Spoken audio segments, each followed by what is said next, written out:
Tengan todos muy buenas noches. El día de hoy vamos a dar inicio a la sesión referente al refuerzo número 13, siempre de la materia de Introducción a la Informática, que vamos a estar viendo ahora. El tema de ahora es para finalizar la unidad número 5. Vamos a tratar el ciclo for y el ciclo for each. En la sesión pasada nos quedamos con unos ejercicios de las instrucciones while y do while. Hoy vamos a terminar ya la unidad viendo las últimas instrucciones repetitivas, siendo esta el for y el for each. Como siempre, algunas indicaciones o anuncios previos a iniciar es que estas sesiones parten de que ustedes ya vieron los contenidos y hicieron las debidas consultas con sus tutores en cuestión en la semana. Igual, en esa sesión se pueden hacer consultas, pero claro, eso va un poco más, un enfoque mucho más práctico, si bien se ve un poquito de teoría como para explicar qué hace la instrucción. Realmente lo que se trata es dar un apoyo extra, por ejemplo, dando algunos consejos de su uso en el día a día o algo más práctico, no tanto teórico. Entonces eso, en esta sesión pues se va a hablar un poquito de qué es esa instrucción en cuestión, qué son, en qué se diferencian y o se va a hacer algunos ejercicios de las guías en cuestión. Entonces, con eso dicho, empecemos. ¿Qué vamos a tratar ahora? Son estas dos instrucciones, el for y el for each. Hasta arriba pueden ver que está, digamos, como yo los diferenciaría en esa parte de acá. Miren. Para el ciclo for, yo sé que lo voy a utilizar cuando yo tengo un número de iteraciones explícito. Recordamos que es una iteración. Una iteración no es más que una vuelta, un recorrido. Si yo en educación física, el profe me decía, anda a la cancha de básquetbol y dale 5 vueltas. Entonces yo allí, si lo paso un poco al argot de programación, sería da 5 iteraciones.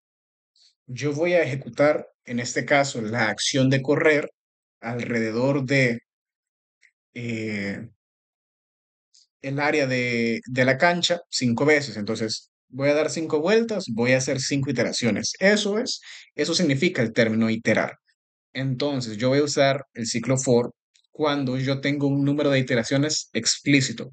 ¿Se acuerdan que cuando veíamos la instrucción switch, yo la utilizaba antes que el if, por ejemplo, cuando yo tenía un número de opciones explícito?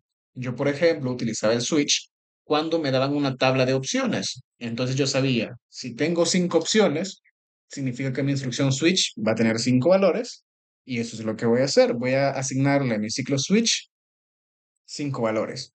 Entonces, en este caso es similar. Si yo tengo un valor definido de cuántas iteraciones debo de hacer, pues yo voy a utilizar un ciclo for. Caso contrario, con un for each. Si yo no sé el número explícito de iteraciones que debo de hacer, entonces me voy a ir por el for each. Pero entonces si no sé cuántas iteraciones voy a hacer, mejor hago el while, porque el while dice que se va a continuar iterando hasta que no se cumpla una condición. ¿Estamos de acuerdo? Eso fue el motivo por el que se usaba y se aprendió while en las sesiones anteriores. ¿Cuál es la diferencia en este caso? Que en el for each yo no necesito agregar una condición para detenerme.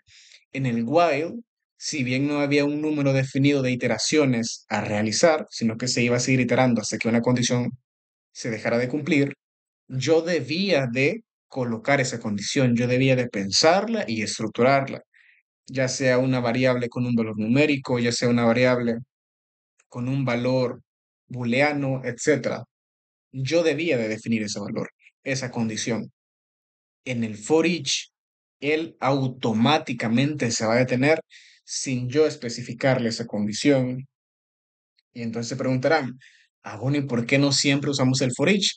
Si el for each, él solito, automáticamente siempre se detiene, mejor lo uso porque es más inteligente que el for y que el while. Pero se van a dar cuenta, a medida vayan avanzando en la carrera y vayan viendo diferentes problemáticas, que a veces vos necesitas iterar indefinidamente hasta que una condición se cumpla o se deje de cumplir, entonces ahí vas a utilizar el while. Necesitas iterar una cantidad específica de veces, ahí vas a usar el for, y a veces necesitas iterar una cantidad indefinida de veces y no querés o no podés configurar una condicional. Y allí es donde utilizas el for each. Perdón. Entonces, a grandes rasgos, esos serían como las maneras o los criterios que ustedes pueden seguir para saber cuándo utilizar una instrucción u otra. En este caso, yo les dejo allí la comparativa. El for, el criterio que yo uso para utilizarlo es cuando yo tengo un número de iteraciones explícito. El for each yo lo uso cuando tengo un número de iteraciones implícito, es decir, yo no lo sé, pero lo puedo descubrir. Ese es el detalle. Igual los ejercicios que les traje ahora, que de nuevo parten de la guía que ustedes tienen en la unidad, son muy buenos para aferrarse a esta definición o a ese criterio. Lo van a ver más adelante. Pero bueno, pasemos a definir entonces la estructura en cuestión del ciclo for. El for parte de una condicional que es esta parte de acá. Esa es la condicional del for. Si se fijan, las condicionales siempre se abrazaban en una especie de paréntesis, y acá es igual. Yo en un paréntesis estoy definiendo mi condicional. Pero ¿qué es lo que me está diciendo mi condicional en este caso? La condicional está dividida en tres secciones. Voy a colocar una sección de cada color para que la puedan identificar. Entonces está la sección amarilla, la sección roja y la sección verde. En la primera sección, la sección amarilla, yo lo único que estoy haciendo es inicializar una variable. ¿Sí? Si se fijan, eso es todo lo que estoy haciendo. Yo estoy inicializando una variable. En este caso, estoy inicializando la variable i con un valor de 0. Así de simple. Y le estoy diciendo que el tipo de esa variable es un entero. Así de simple. ¿Qué tengo en la segunda sección, en la que saca como roja? En esa segunda sección, yo lo que tengo es una condicional. Estoy diciendo que mi variable i debe de ser mayor o igual a otra variable n. Pero si se fijan, yo allí en ningún momento he declarado o inicializado esa variable n. Sí, o sea, yo podría realmente ponerle un valor específico. Sí, al final solo es una condición lo que estoy haciendo en ese segundo bloque. Con base en la variable que yo creé en el primer bloque, esa misma variable yo la evalúo en una condición en este segundo bloque. Cada bloque está dividido, si se fijan, por puntos, un punto y una coma. Yo sé cuando hay un bloque porque hay diferentes puntos y comas. Entonces, mi segundo bloque, con base en la variable que queda en el primero, la evalúo, es una condicional.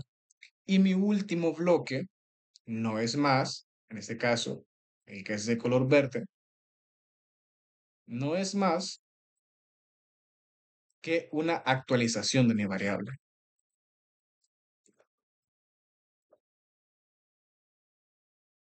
Esto les va a recordar quizás al ciclo while.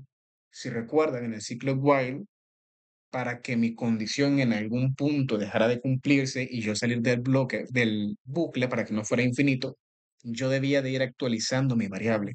En este caso es similar. Para que el for no sea infinito, yo debo de ir actualizando mi variable. ¿Cuál es la diferencia si en ambos, si tanto en while como en for, yo necesito actualizar mi variable para que el ciclo no sea eterno? Entonces, ¿qué me qué criterio me define cuando uso un for y cuando uso un while, cuando al final en las dos instrucciones yo voy a hacer algo similar, que es tener una variable, esa variable, aplicarle una condición e ir actualizando mi variable para que esa condición se cumpla o no. ¿Cuál es el criterio que me define cuándo usar uno u otro? A priori, Ese criterio es la definición de la condicional. Yo en un ciclo while podría usar una variable de tipo booleano, que esa variable, si recuerdan, se categorizaba de categoría bandera, que podría ser true o false. Si recuerdan en la primera clase relacionada a las instrucciones cíclicas, se veía como esa clasificación de variables. Acá en el for, yo no puedo utilizar ese tipo de variables. Yo solo puedo utilizar variables numéricas, porque así está pensada la instrucción. En el ciclo while, yo puedo usar tanto numéricas como booleanas, pero en el for no. En el for únicamente puedo usar condicionales numéricas. En este caso, por eso es que yo siempre voy a comparar una variable, en este caso entera, y con base a eso, definir si mi ciclo continúa o no. En el while, yo podría que mi condición sea evaluar una variable entera o evaluar directamente una variable booleana o una variable lógica. Pero acá no, en el for yo a ley debo de seguir esa instrucción. En el while no tengo ninguna instrucción o ningún patrón a seguir. Acá yo a ley debo de seguir siempre este patrón. Entonces, esa es la diferencia o el criterio principal sobre cuándo elegir el, el ciclo for y cuándo elegir el ciclo while. Vaya, pero eso es referente a la estructura del ciclo for. ¿Qué pasa con la estructura del ciclo for each? La estructura es similar, pero mucho más simple. Además de que entra un valor o un participante que aún no hemos visto, pero que técnicamente ustedes ya en esta semana que pasó, ya lo deben de haber empezado a estudiar porque es parte de la unidad 6, que son los arreglos. El arreglo no es más que una variable tradicional, pero con varios valores. Por ejemplo, lo que les estoy colocando allí. Un arreglo básicamente es como una lista. Ojo, voy a utilizar el símil de lista, sí, porque es una secuencia de valores ordenada, pero no es exactamente como una lista, porque en programación una lista y un arreglo son cosas diferentes, técnicamente hablando, pero para fines de simplificarlo, digamos que es una lista, porque el término arreglo viene del término vector y el término vector viene del álgebra lineal, es decir, de las matemáticas. Entonces no quiero meterme en demasiado detalle porque no es el punto, pero ustedes un arreglo, véanlo como una lista, que no es más que una secuencia de valores ordenados. Por ejemplo, si ustedes tienen una lista de amigos, ustedes tienen una serie de nombres ordenados. Puede ser, por ejemplo, por los años que llevan de conocerlos. El número uno de la lista va a ser la persona que es más amigo de ustedes y que probablemente lleven más años conociendo. El número dos es la segunda persona respecto a la primera y así sucesivamente. Es una secuencia de valores ordenados. En este caso, un arreglo es eso, una lista de valores ordenados del mismo tipo. Yo acá les puse un arreglo de números. Yo también acá les puedo poner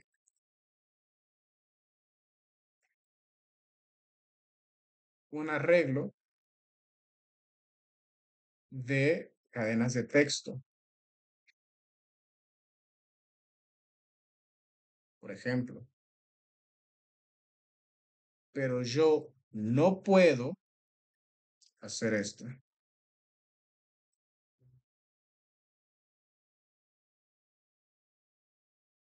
¿sí? Esto con los arreglos no se puede. No puedo tener una lista que tenga cadenas de texto y números. Mi lista o tiene números o tiene cadena de texto. Punto. Es de un único tipo. Los arreglos. La unidad 6 trata de estructuras de datos. Van a ver que hay otras estructuras que sí que se los permiten.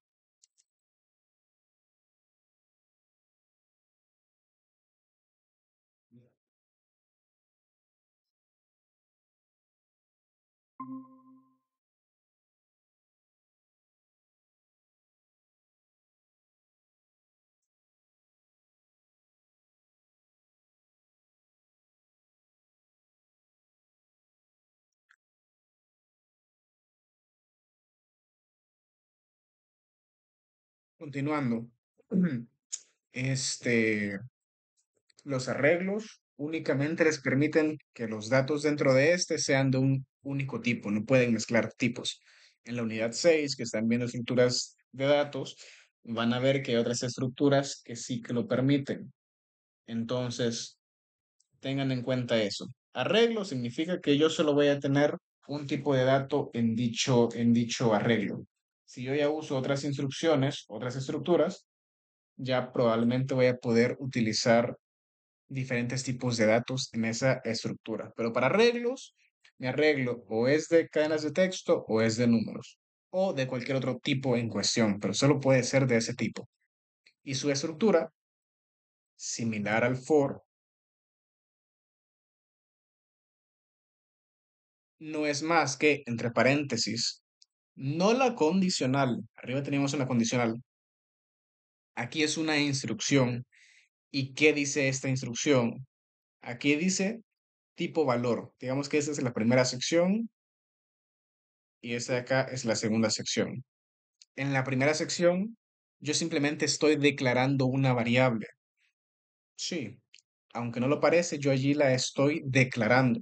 No la inicializo porque no le estoy dando un valor, simplemente la estoy declarando. Entonces yo allí estoy diciendo, tengo una variable del tipo tal que se llama de tal forma. Tal vez acá el término que utilicé nombrándola como valor no fue el adecuado. Así que lo voy a cambiar para que sea más adecuado. En lugar de valor, voy a colocarle nombre variable. Sí, creo que es un término más adecuado. Entonces tengo el tipo de la variable y su nombre.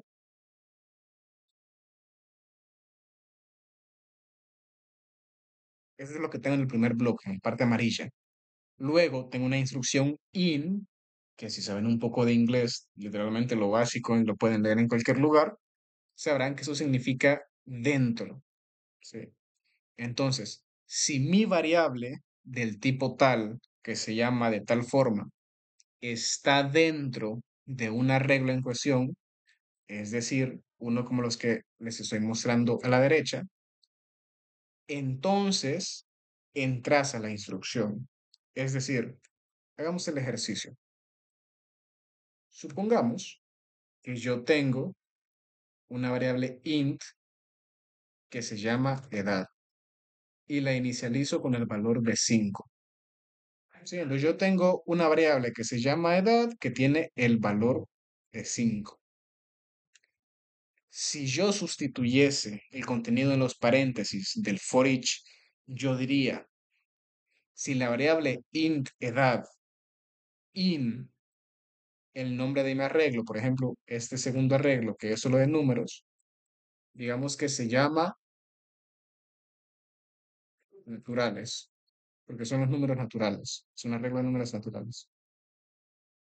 Si yo tengo mi variable que se llama naturales, que va del 1 al 5, yo podría decir, si int edad in arreglo, esa sería mi instrucción dentro de los paréntesis.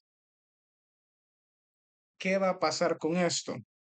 Ya con esto yo ya puedo operar dentro del bloque de llaves, donde yo en este momento únicamente he puesto 3 puntos porque allí ven las instrucciones en cuestión. Entonces, la instrucción dentro de los paréntesis del for each es más simple que la del for, porque yo únicamente estoy buscando un valor dentro de un arreglo.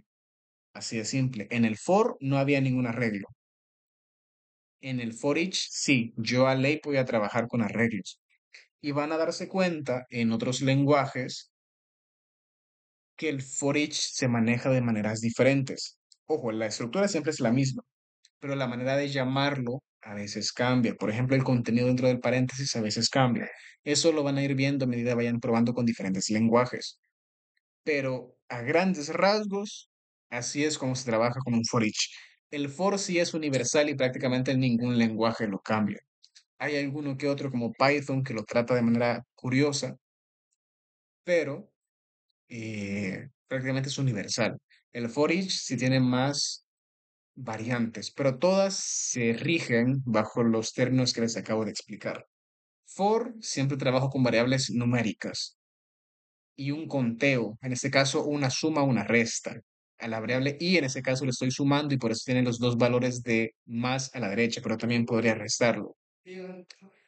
Para el caso del for each, siempre voy a trabajar con estructuras de datos, en su amplia mayoría, arreglos o listas, y ya con eso voy a funcionar. For para número de iteraciones explícitos, for each para número de iteraciones implícitas. Como que implícitas, yo voy a iterar según la cantidad o el tamaño de mi arreglo. ¿Cómo así? Yo sé cuál es el tamaño de mi arreglo. Por ejemplo, este primero, yo sé que tiene dos valores.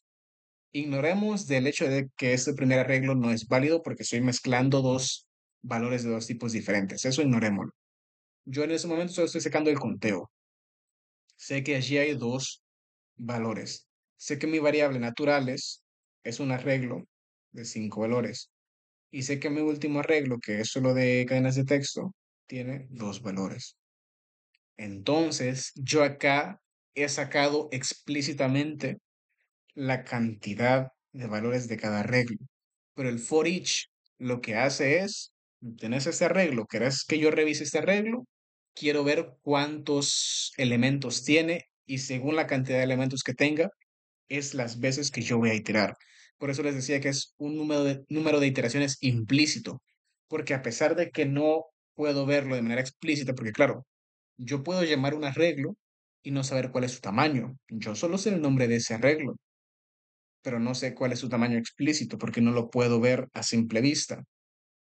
Entonces, yo puedo intuir que ese arreglo tiene un fin, porque todos los arreglos tienen una cantidad de elementos definida. Entonces está implícito, no lo puedo ver exactamente. Yo, por ejemplo, en el for puedo ver de manera explícita que, por ejemplo, la estructura que yo les he puesto haría 75 iteraciones. Bueno, 76 iteraciones. Yo lo estoy viendo explícitamente porque allí está el número. Caso contrario, en el for each yo no puedo ver explícitamente ese número, sino que queda implícito. ¿Por qué? Porque depende de el tamaño del arreglo en cuestión. Entonces, a eso se refiere la parte de implícito y explícito. Pequeño paréntesis, ¿por qué yo acá en el 75 y acá les dije que son 76 iteraciones y no 75? Porque recuerden, ¿qué es lo que me está diciendo ese operador? Que yo voy a iterar siempre y cuando, y eso es importante, esta iteración que yo les he dejado acá no se ejecutaría. ¿Por qué no se ejecutaría? Porque yo aquí en el operador le estoy diciendo ejecutar un ciclo siempre y cuando la variable i sea mayor o igual a 75. Obviamente i no es mayor o igual a 75 porque yo la he inicializado con cero. Yo tendría que ponerla así o definirlo así para que se ejecute. ¿Qué pasa si yo lo ejecuto así? Le estoy diciendo, hace n cantidad de iteraciones siempre y cuando i sea menor o igual a 75. Y si yo estoy definiendo el límite como 75, ¿por qué yo les dije que hace 76 iteraciones? Porque recuerden que la primera iteración se cuenta como cero. Entonces, si yo le coloco que vas a seguir iterando hasta que i sea igual a 75, significa que yo voy a ir de cero a 75. Y si hacen la cuenta, allí hay 76 valores, porque la iteración donde i vale cero ya es una iteración. ¿Cómo puedo hacer yo que haga exactamente solo 75 iteraciones? Yo acá debería de cambiarlo y colocarlo así, porque entonces yo le estoy diciendo que hagas exactamente 75 iteraciones. Se los dejo para que lo piensen, esto lo pueden ver de manera práctica. que la iteración número uno la cuenta cuando tu valor de i es cero. Solo quería hacer ese paréntesis porque creo que es un punto importante. Con eso dicho, entonces, pasemos a los ejercicios. Ya con los ejercicios va a quedar más claro. En los ejercicios tenemos ejercicio número uno, se desea leer las edades de 5 personas y saber cuántos de ellos tienen una edad menor a 18. ¿Por qué estoy usando un ciclo for? Literalmente el ejercicio me lo está mencionando. Me está dando de manera explícita,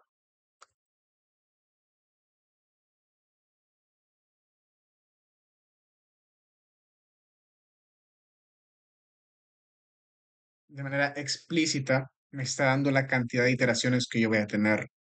Eso es lo que les decía antes, es el criterio anterior. Me está diciendo de manera explícita cuántas iteraciones yo voy a tener. Entonces, yo me voy a mi editor de código, voy a abrir las opciones de vista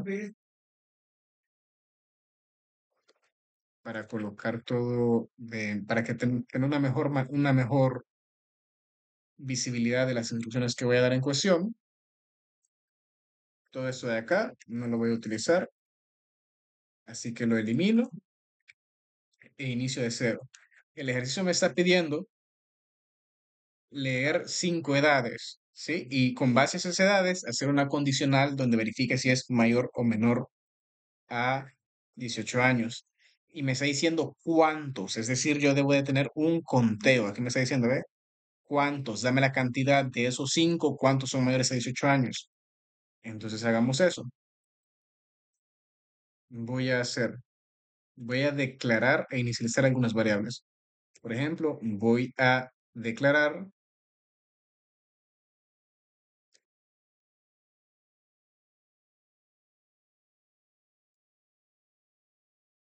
la variable overage, es decir, eh, los que sean mayores o iguales, decía el ejercicio. Menores, entonces, vale, el conteo que debo de hacer son los menores. Entonces voy a colocar la variable underage, menores a 18, porque eso es lo que me está pidiendo hacer, contar cuántos de ellos son menores a 18. Con base a eso, entonces, si me está diciendo que se lo debo de preguntar a 5 personas, me está definiendo la cantidad de iteraciones que yo debo de hacer esa pregunta. Entonces, lo que yo voy a hacer es un ciclo for,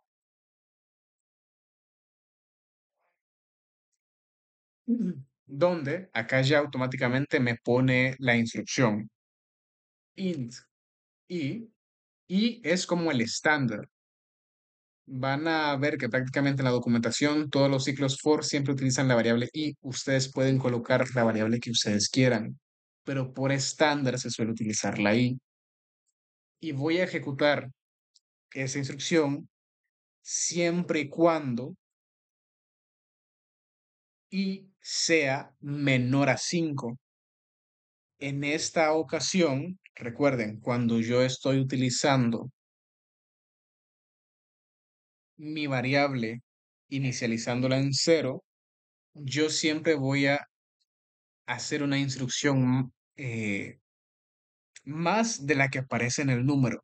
Si yo inicializo mi variable i en cero y mi número es 5, yo podría hacer 6 iteraciones. ¿Sí? Por eso, si yo pongo acá el igual, voy a hacer 6 iteraciones. Si yo pongo acá, le quito el igual y lo dejo menor a, voy a hacer 5 iteraciones.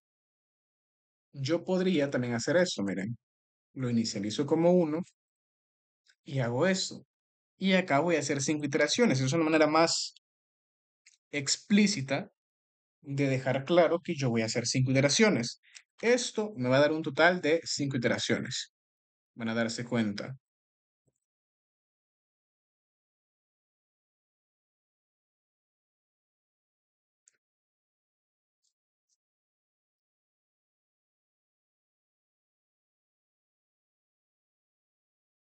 Voy a ejecutar eso rápido con fin de mostrarles que acá se van a hacer 5 iteraciones. incluso si estoy utilizando el operador menor o igual, pero esto sucede porque yo estoy inicializando mi variable i con el valor de 1. Fíjense, ahí está, ¿ve? De la 1 a la 5. Si yo hago esto, voy a hacer 6 iteraciones, porque estoy contando la iteración número 0. Fíjense.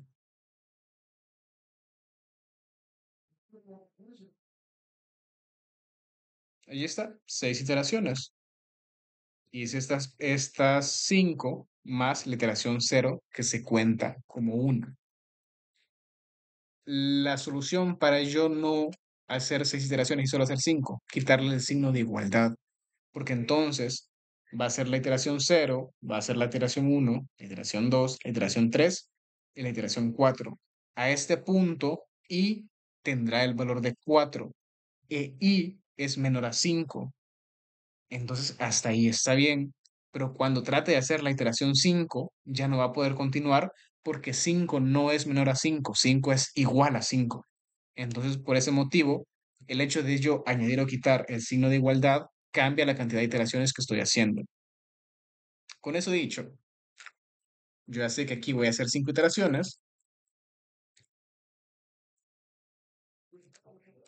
entonces voy a colocar acá el texto en cuestión, que por favor ingresen su edad. Y la edad voy a guardarla en una variable para después utilizar la condicional. ¿Cuál es esta variable? Va a ser una variable de tipo string que se va a llamar nombre. ¿Sí? Entonces, yo en nombre voy a guardar la lectura de lo que el usuario ingrese. ¿Qué pasa? Yo debo de hacer una validación y aquí pues voy a utilizar la instrucción condicional. Yo debo de verificar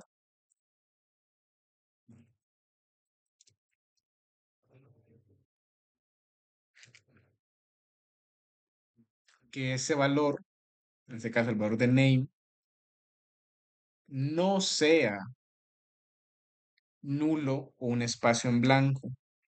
¿Por qué? Porque si es un valor nulo o un espacio en blanco, no me va a servir de nada. Pero claro, recordemos que estoy almacenando aquí la edad. Entonces tal vez el término nombre, pues el correcto tiene que ser age, tiene que ser un entero porque la edad es un valor entero. Y si estoy trabajando con números, significa que yo puedo usar el módulo de validaciones, donde yo acá valido que el ingreso del usuario sea un entero. Esa parte de acá ya no es necesaria. Probablemente no sé por qué me puse a pensar que era un nombre cuando realmente con lo que estoy trabajando es con edades y tengo que aplicar esa condicional. Yo debo de verificar si la edad es menor a 18, no menor o igual. Recordamos lo que me dice el ejercicio. El ejercicio me está pidiendo cuando ellos tienen una edad menor. No me está diciendo menor o igual, me está diciendo únicamente menor. Entonces yo voy a utilizar el operador lógico menor. Si la edad que han ingresado estas personas es menor a 18, yo mi variable de underAge, que le voy a nombrar de mejor manera, underAge count, porque utilizar nombres explícitos en variables es lo correcto y es lo que ustedes deben de hacer siempre, la voy a aumentar. Acá que me está diciendo, underAge count tiene el valor de nulo. Yo no puedo sumarle uno a nulo. Entonces debo de manera explícita, inicializarla con el valor de cero. Yo una vez inicializado con el valor de cero, yo a cero sí que puedo sumarle uno. Entonces, si a cero puedo sumarle uno, puedo hacer esta operación en cuestión. Con eso dicho, entonces, ¿qué es lo que tengo? Voy a hacer un ciclo for, voy a ejecutar o voy a hacer una iteración 5 veces. En cada una de esas iteraciones, yo voy a solicitar el nombre de la persona. Ese nombre lo voy a validar y lo voy a guardar en mi variable de edad. Y si el valor de esta edad es menor a 18, voy a sumarle uno a mi variable de underage count, que no es más que el conteo de personas que son menores a 18. Así de simple. Al final, yo lo que voy a hacer, no sé si alguien tiene una consulta, alguien levantó la mano. ¿Sí? Quiero ver. Mi correo. Ahí está. Vaya, continúo. Yo después lo que voy a hacer es imprimir el conteo, que sería eso de acá.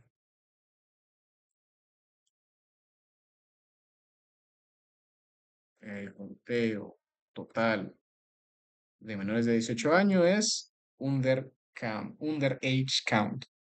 Así de simple. Entonces yo en cada iteración estaría imprimiendo ese mensaje, pero realmente a mí eso no es lo que me interesa. Yo no quiero que en cada iteración se imprima ese mensaje. Yo solamente quiero verlo cuando el bucle haya finalizado. Así que lo voy a hacer. Recordemos, la ejecución del bucle son estas llaves. Todo el contenido dentro de esas llaves se va a ejecutar 5 veces. Entonces, si yo quiero ejecutar algo fuera de esas 5 veces, debo de colocarlo fuera de esas llaves. Por eso yo estoy colocando acá esa instrucción de impresión fuera de ese bloque. Si yo colocase esa instrucción acá, por ejemplo, esa instrucción se ejecutaría o se imprimiría 5 veces. Yo no es lo que quiero, yo solo quiero que se imprima una única vez luego de las 5 iteraciones. Veamos entonces si es cierto. ¿Qué es lo que debería de suceder acá si este flujo está correcto? Lo que debería de suceder es que debería demostrarme el mensaje de ingresar mi edad 5 veces. Cada vez que me muestra el mensaje y que yo le coloco un valor válido, él debería de guardar ese valor en la variable age, y si ese valor es menor a 18, sumarle uno a mi variable de conteo. Sí, ese es el flujo ideal. Voy a poner acá una instrucción para limpiar el contenido de mi consola y ejecuto y veamos si este flujo está haciendo lo que yo necesito. Me pregunta por primera vez mi edad. Para este caso, de las 5 veces que me pregunta mi edad, en 3 ocasiones voy a ser menor de edad, es decir, menor a 18. Por ende, el mensaje al final debería decirme que el conteo total de menores de 18 es 3. En la primera, voy a colocarle que tengo 12, me lo vuelve a preguntar. En la segunda, voy a colocarle que tengo 17, me lo vuelve a preguntar. En la tercera, voy a colocarle que tengo 11, entonces me lo vuelve a preguntar. Y a partir de acá, ya voy a tener más de 18. Entonces, cuando yo dé este último enter, yo ya he ejecutado o iterado 5 veces. Entonces ya me va a mostrar el mensaje que me dice el conteo total de menores de 18. Y para este caso deben de ser 3. Veamos si es cierto. Y allí está. El conteo de menores de 18 es 3. Para ir identificando de mejor manera cada iteración, voy a colocar acá lo siguiente. Voy a ir colocando el conteo de cada iteración.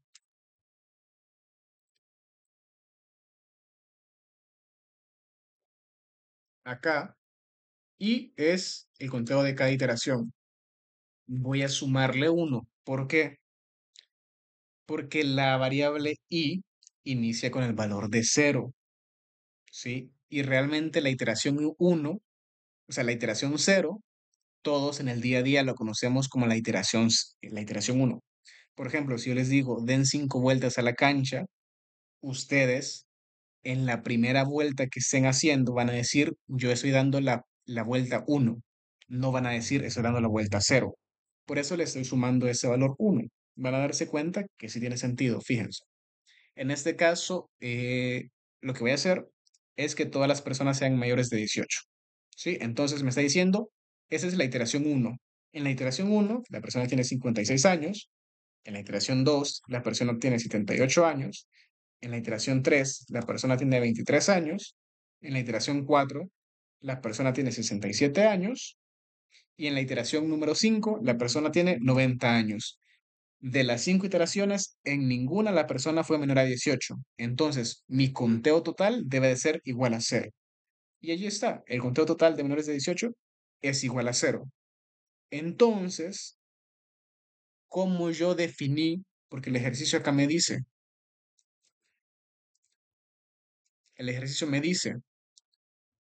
lee a 5 personas en particular. Él me está dando la fecha, el monto explícito de cuántas personas yo debo de leer, cuántas iteraciones yo debo de hacer. Si el ejercicio me dijera, lee a 10 personas, entonces yo voy y aquí en la condicional de mi ciclo for le coloco 10.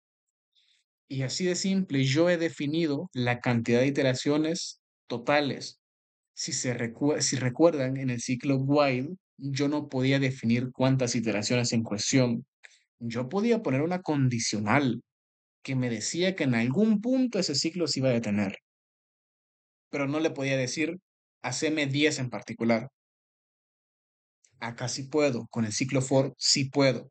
Si yo, por ejemplo, lo dejo así, que son demasiadas iteraciones, para el ejemplo, voy a decirle que solo haga 2 iteraciones.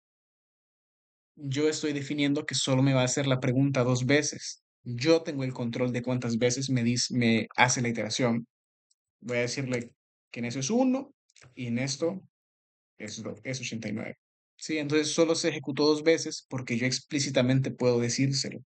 Esa es la ventaja y el beneficio de usar el ciclo for. Con eso dicho, voy a guardar este ejercicio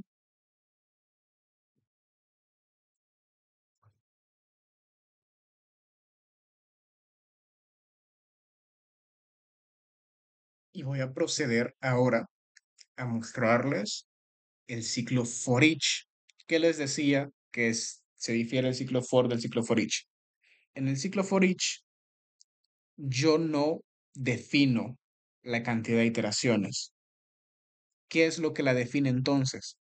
Lo define el arreglo. Exacto. Y de hecho, el ejercicio que tomé justamente es bien explícito en eso. El ejercicio me dice, diseñe un programa que almacene una palabra en un arreglo y muestre esta palabra invertida. ¿Qué significa esto? Significa que el usuario me va a colocar una palabra cualquiera, y yo debo de darle vuelta a esta palabra. Esta palabra, recordemos que es una cadena de texto. Una cadena de texto es esta de acá, texto, ¿sí? Entre comillas dobles, tengo allí la palabra texto. Si yo veo esa cadena como un arreglo, que recordemos, un arreglo es una lista o una secuencia de valores, yo podría decir que mi palabra texto es una lista de caracteres. Piénsenlo. Realmente, una cadena de texto es una secuencia de caracteres. Es la secuencia del carácter T más el carácter E más el carácter X más el carácter T más el carácter O. Todo secuencial. Entonces, técnicamente, yo lo que puedo hacer es, como dice allí el, el enunciado del ejercicio, almacenar una palabra, en este caso texto, como un arreglo. Digamos que ese es el punto número uno del ejercicio. Tomas la palabra que vos la recibís como una cadena de texto, toda unida, y la transformás en un arreglo, que en este caso es un arreglo de caracteres. Pero ¿cómo hago yo eso? ¿Cómo yo transformo un string en un arreglo? Es simple, C Sharp ya te da esas facilidades. Entonces vos no debes de complicarte tanto. Donde sí debes de pensar es en cómo invertir la palabra, por ejemplo. Eso pues vamos a utilizar allí el for each y ya se van a dar cuenta cómo. Pero digamos que la primera parte de almacenar un string o una cadena de texto en un arreglo, C Sharp prácticamente que ya te lo da. Entonces, veamos cómo se soluciona este ejercicio entonces. Todo eso, como ya guardé el ejercicio, lo voy a eliminar y empiezo a proceder. ¿Con qué inicio? Declarar mis variables siempre. En este caso, yo voy a tener la palabra original o la palabra tal cual, el input que yo recibo del usuario y la palabra invertida. Esas son las variables con las que yo voy a estar trabajando. La palabra original que la recibo del usuario y la palabra invertida en cuestión. ¿Sí? Con eso dicho, entonces, yo voy a proceder a solicitarle al usuario que escriba una palabra. Ojo, vean algo. Acá yo estoy definiendo las palabras del tipo string, ¿sí? Como si fuesen tal cual lo que yo les mostraba acá, como que si fuera la palabra, eh, entre comillas, dobles, texto. Pero realmente mi palabra eh, invertida sí que es un string, pero yo necesito una variable de proceso. Digamos, la variable esta de acá. Esta es mi variable de entrada. Esta de acá es mi variable de proceso. Y esta que les voy a colocar acá, que texto al revés sería algo como eso. Ese es texto al revés. Esta de aquí sería mi variable de salida. Salida. Eso es una variable de proceso, porque es el intermedio. Y esta es una variable de entrada. Estas son las variables con las que yo voy a trabajar este ejercicio. Yo acá solamente tengo mi variable de entrada y de salida. Me falta una tercera variable que es la variable de proceso. Esa variable de proceso, ¿qué es lo que va a hacer? Esto ya lo están viendo en la unidad 6 actualmente, que son las estructuras de datos, son los arreglos. Yo defino que es una variable de tipo carácter, pero ¿cómo yo le doy el, la potestad de arreglo colocando esos corchetes? Si se fijan la diferencia entre esta declaración de acá y esa de acá, es que esta de abajo tiene estos corchetes. Esos corchetes representan que esta variable es un arreglo, es decir, una secuencia de valores. Acá yo sé que solo es un valor único. Para ser justos, si hago esto. Acá yo sé que la variable inverted word es un valor único. Acá, por tener esas llaves, yo sé que char array es una secuencia de valores, es más de un valor. Al final eso es un arreglo, es una secuencia de valores. Entonces, así yo ya tengo mis tres variables. Entrada, salida, proceso. Entonces, yo le solicito al usuario la palabra de entrada, ¿sí? Que es lo con la que yo voy a trabajar. Yo lo que debo de hacer es guardarla en mi variable input word, que es la variable de entrada, y debo de verificar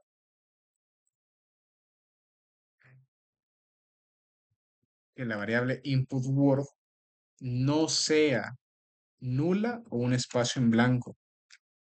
Porque si es nula o es un espacio en blanco, ¿qué voy a invertir? realmente no voy a invertir nada porque no tengo nada con lo que trabajar. Entonces, esta condicional de acá hace eso. Yo verifico que input word no sea ni nula ni un espacio en blanco. ¿Cómo hago eso? Primero llamo al tipo string, porque al final ese es el tipo de mi variable, string, y ese tipo tiene ciertas utilidades. Y esta utilidad es este método, is null or words wait space. Es un método que recibe un parámetro, en este caso es el parámetro de Word, y yo le estoy pasando la variable input Word. Entonces, lo que hace es decirme si input Word es nulo o es un espacio en blanco. Eso es lo que hace esta utilidad o este método. Yo acá le he antepuesto el signo de interrogación, que si recuerdan, el signo de interrogación lo que hace es negar. ¿Qué significa negar? Si yo tengo una variable que es true, si yo a esa variable le antepongo un signo de admiración, la transformo en un false.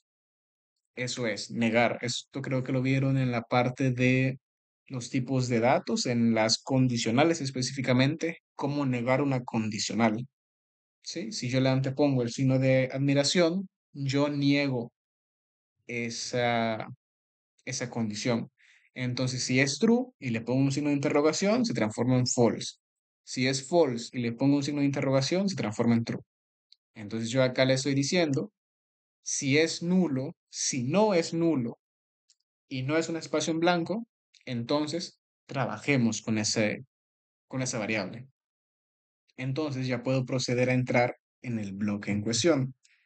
¿Qué voy a tener en este bloque entonces? En este bloque yo voy a llamar al for each. Recuerden cuál es la estructura de este bloque. La estructura de este bloque es primero el nombre de la variable con su tipo y luego el arreglo con el que voy a estar trabajando. En este caso, sí, en este caso, yo voy a trabajar con el arreglo de input word, pero claro, ustedes me dirán, en este momento input word no es un arreglo. Aquí vos lo definiste como un string, y es cierto. Y si recuerdan, parte del ejercicio era que yo debo de transformar o almacenar, ¿qué me está diciendo? De almacene. Yo debo de almacenar mi string en un arreglo. ¿Cómo yo hago eso? ¿Cómo yo paso de mi variable texto a esta variable texto, pero que está dentro de un arreglo, dividido por comas? ¿Cómo yo hago eso? C Sharp ya me da una instrucción para hacer eso. Entonces, aquí es donde yo voy a darle un valor a mi variable de proceso. Mi variable que se llama array, yo lo que voy a hacer es transformar a mi variable, en este caso, que es input word, la voy a transformar en un arreglo de caracteres. Este método de acá, si yo leo qué es lo que hace, recuerden siempre utilizar la documentación. Al final, sus editores de texto, si ustedes hacen hover o colocan el mouse sobre un método en cuestión, él les da información técnica sobre este método. ¿Por qué los IDEs hacen esto? ¿O por qué los editores de texto también lo hacen si les instalan las extensiones en particular? Esto lo hacen porque es normal utilizar este tipo de ventajas o beneficios que te da el lenguaje. Por eso lo hacen. No están allí por gusto, no se sientan mal si lo utilizan. Literalmente el propio ID te está diciendo qué es lo que hace. Entonces, si yo pongo el mouse sobre este método que se llama toCharArray, me dice copia los caracteres de esta instancia. Cuando dice instancia se refiere a esta variable, ¿sí? Copia los caracteres de esta variable o esta instancia a un arreglo de caracteres Unicode. ¿Qué significa Unicode? Unicode es como un estándar. No quiero profundizar en eso porque no es el objetivo de esta clase, pero ustedes quédense con que Unicode es un estándar. Entonces, lo que me dice la documentación es que copia los caracteres de mi variable en un arreglo y ya, así de simple. Entonces, regresando a la estructura de un for each, yo les decía, la estructura del for each es el nombre de la variable y el arreglo sobre el que yo voy a iterar. ¿Cuál es el arreglo sobre el que yo voy a iterar ahora? Véanlo como que si esto fuera así. El arreglo en el que yo voy a iterar es este, ¿ven? Es un arreglo que tiene la palabra texto dividida en 5 valores secuenciales, ¿sí? Esto es. Y yo acá puedo darle el tipo char, porque es un carácter, y darle ese nombre, ¿sí? Yo voy a iterar sobre cada carácter en este arreglo. Entonces, si este arreglo tiene 5 valores, significa que yo voy a hacer 5 iteraciones. Si este arreglo tiene 2 valores, yo voy a hacer 2 iteraciones. La cantidad de iteraciones que yo haga depende de cuántos valores estén en ese arreglo. En este ejemplo que les he puesto, hay 5 valores, entonces yo voy a hacer 5 iteraciones. Si este arreglo solo tuviese esos 2 valores, yo solo haría 2 iteraciones, porque la cantidad de iteraciones no está definida por un número, como era el for. Aquí la cantidad de iteraciones está definida por un tamaño, y este caso es el tamaño del arreglo. Veamos si es cierto. Entonces, ya viendo el código, var variable, yo le voy a poner carácter. ¿Qué significa esto de var? Es una manera genérica para yo no colocar el dato, el tipo de dato. Pero como yo quiero ser específico, yo le voy a decir, esta variable es de tipo char y lo vas a buscar en el carácter, en el arreglo que se llama char array. Con esto, entonces yo ya cumplí la parte del ejercicio donde me solicita que yo debo de iterar sobre un arreglo, ¿sí? Esa sección que me dice iterar sobre un arreglo, yo ya la cumplí porque ya almacené mi string en un arreglo. Ahora yo debo de hacer o cumplir la parte de transformar la palabra o invertirla. ¿Cómo hago eso? Chivo. Digamos que yo voy a iterar acá 5 veces, ¿sí? Voy a iterar 5 veces. ¿Cómo lo sé? Porque mi input word va a ser igual a texto. Texto tiene 5 palabras. Esto se va a transformar en mi char array, que se va a ver así. Se va a ver como una T, como una E, como una X, como una T y como una O. Ese es como el flujo que va a sufrir mis variables. Va a iniciar así, con ese valor, luego se va a transformar en esto. Y como yo puedo hacer el conteo de 1, 2, 3, 4, 5, yo sé que esto se va a ejecutar 5 veces, porque es la cantidad de valores que están en el arreglo.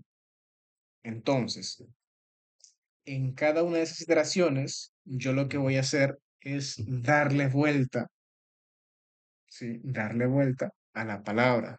Por ejemplo, yo tengo allí mi inverted word, que va a ser igual a el carácter, esta variable de acá, más, sí, más la misma variable de palabra invertida. Acá me va a decir que debo de inicializarla porque yo no puedo sumar un valor nulo. Entonces voy a hacer eso de acá. Sí, yo la inicializo. Y acá que voy a tener, tendría como inverted word en ese momento está vacía, entonces carácter va a ser la primera iteración, va a ser igual a t, e inverted word va a ser así, va a estar vacío. En la segunda iteración, yo lo que voy a tener es la siguiente palabra, porque recuerden, yo en cada iteración voy tomando un carácter. En la primera iteración tomo la T, en la segunda iteración tomo la E, en la tercera iteración tomo la X, en la cuarta iteración tomo la T otra vez, y en la quinta iteración o cuarta iteración, según como esté contando, tomo la O. Entonces se van a dar cuenta que en la primera iteración yo únicamente voy a tener el valor de T, luego E y así sucesivamente hasta que voy a tener la palabra invertida. Sé que parece confuso y aquí yo lo que realmente les recomiendo es que utilicen el debugger. Voy a hacerles una pequeña demostración con el debugger, pero primero se los voy a ejecutar para que se den cuenta de que esto sí es así. Entonces, chivo, hago la iteración n y imprimo en pantalla la palabra invertida. Veamos si es cierto que esto funciona. Ejecuto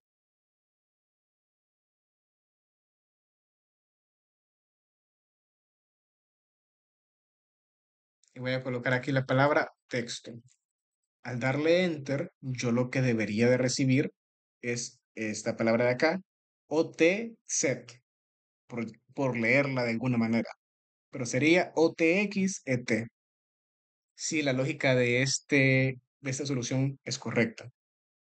Ejecuto y allí está. Efectivamente, la palabra invertida es OTX-ET. Sí, entonces puedo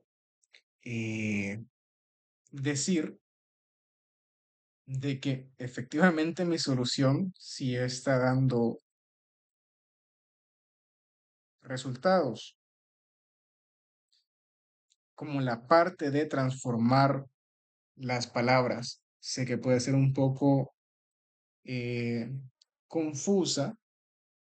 Lo que voy a hacer es utilizar la depuración. Si recuerdan, una de las primeras sesiones que yo les mostraba era aprender a utilizar el depurador. El depurador no es más que la manera de ver paso a paso mi flujo de manera detenida. Esto que yo estoy colocando acá a la izquierda, esos puntos rojos que me marcan la instrucción, son como las señales de alto que yo le digo a la ejecución del programa. Entonces, como yo he colocado allí dos señales de altos que realmente se llaman puntos de interrupción, cuando yo ejecute de nuevo mi solución, se va a detener allí la ejecución. Entonces se va a detener 5 veces. Voy a borrar esos comentarios para no confundirlos y únicamente voy a dejar las instrucciones. Esta condicional no me interesa, solamente me interesan esas dos instrucciones. Quiero que se detenga acá para que ustedes vean cómo se forma la palabra invertida. Hagamos el mismo ejemplo. En este caso, yo voy a ejecutar, pero depurando. Fue la primera o la segunda clase, perdón, sesión que yo tuve con ustedes. Pueden revisarlo en el canal de YouTube, de la importancia de depurar y por qué siempre deberían de utilizarlo. Entonces, inicio. Voy a colocar de nuevo la palabra texto, pero fíjense que cuando yo le dé enter, ahora el flujo se va a detener. Enter, ¿sí? Y yo me he detenido. Se fijan, mi consola está vacía, no me ha retornado nada, porque yo me he detenido acá. Sé que parece un poco abrumante la cantidad de opciones que aparecen, porque si se fijan, aquí abajo aparece como todas estas tabs, acá a la derecha hay como esta información, pero no se preocupen. Lo importante es que se detuvo en estas instrucciones que están en rojo. ¿Por qué es importante? Si yo hago hover sobre mi variable char array, yo puedo ver el contenido. Y fíjense, aquí está mi palabra texto justamente partida. ¿Qué es esto que yo les mostraba acá? Mi palabra texto partida.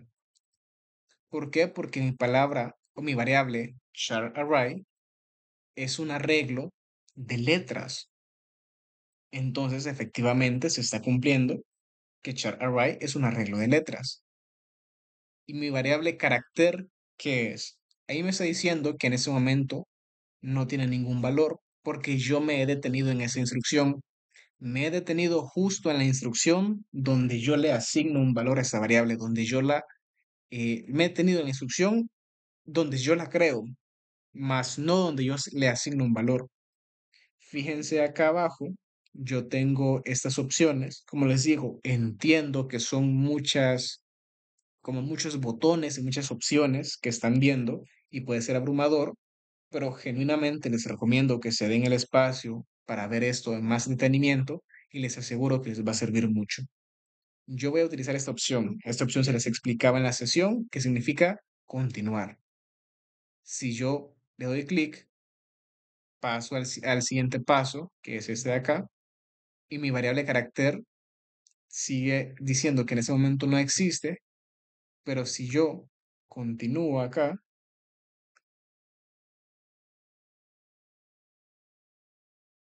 van a ver que de momento Inverted Word sigue vacío. ¿Sí? Vuelvo de nuevo y acá tengo, ya miren, mi variable carácter ya tiene un valor, es el valor de t. ¿Por qué mi variable carácter tiene el valor de t? Porque ya estoy empezando a tomar cada uno de los valores de ese arreglo. Primero voy a tomar t, luego voy a tomar luego voy a tomar x, luego voy a tomar t y luego voy a tomar o de manera ordenada.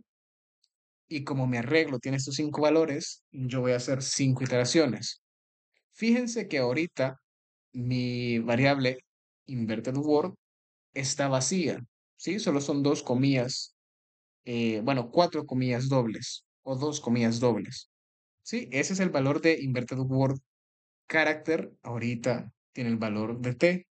Si yo continúo la ejecución, van a ver, continúo la ejecución, que inverted word ahora tiene el valor de t y que character, si yo ejecuto de nuevo, voy a quitar este punto de interrupción porque no lo estoy usando. Carácter ahora tiene el valor de E, ¿sí? Mientras que Inverted Word solo tiene el valor de T. Si yo vuelvo a pasar el paso siguiente, carácter ahora va a tener el valor de, fíjense, de X, perdón.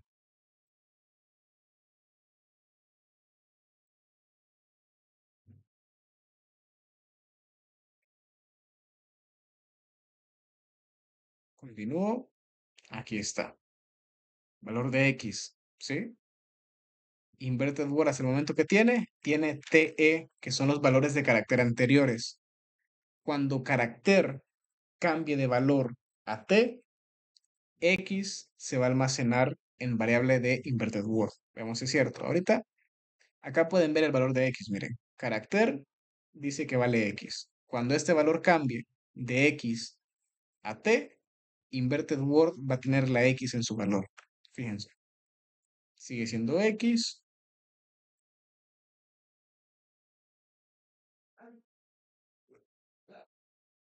Ya carácter tiene el valor de t, por ende, inverted word efectivamente ya tiene la x.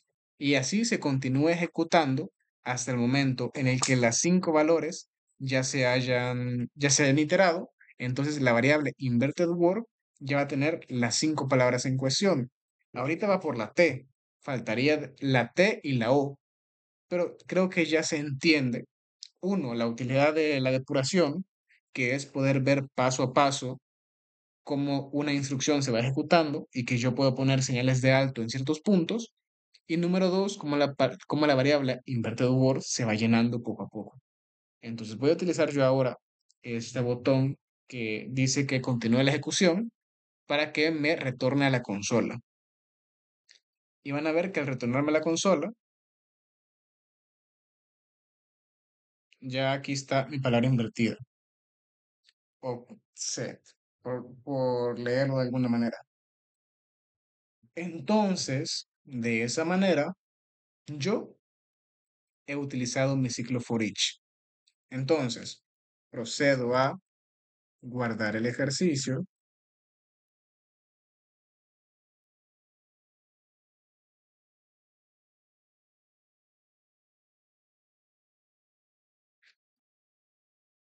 lo subo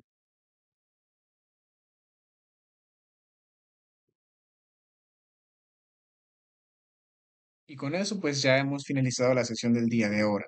He guardado la, he guardado la, los ejercicios del día de ahora.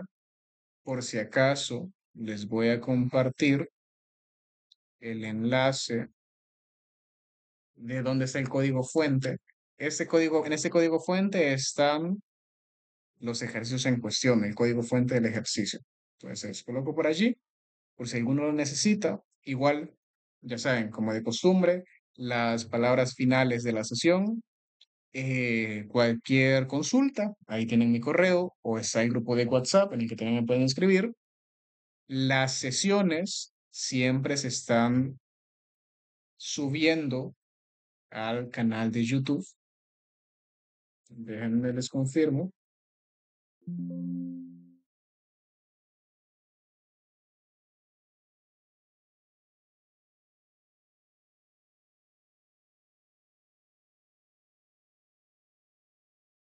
Acá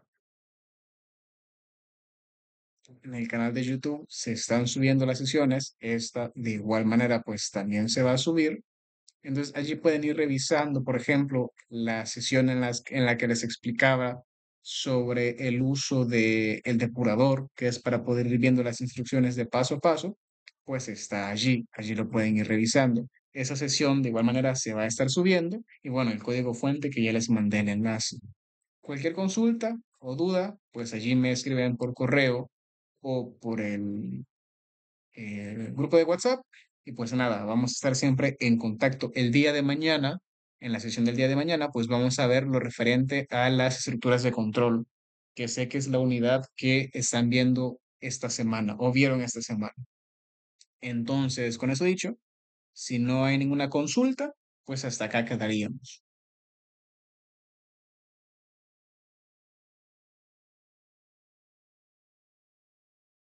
Todo claro, ingeniero. Perfecto, ahí estamos entonces. Feliz fin de semana. Gracias igualmente.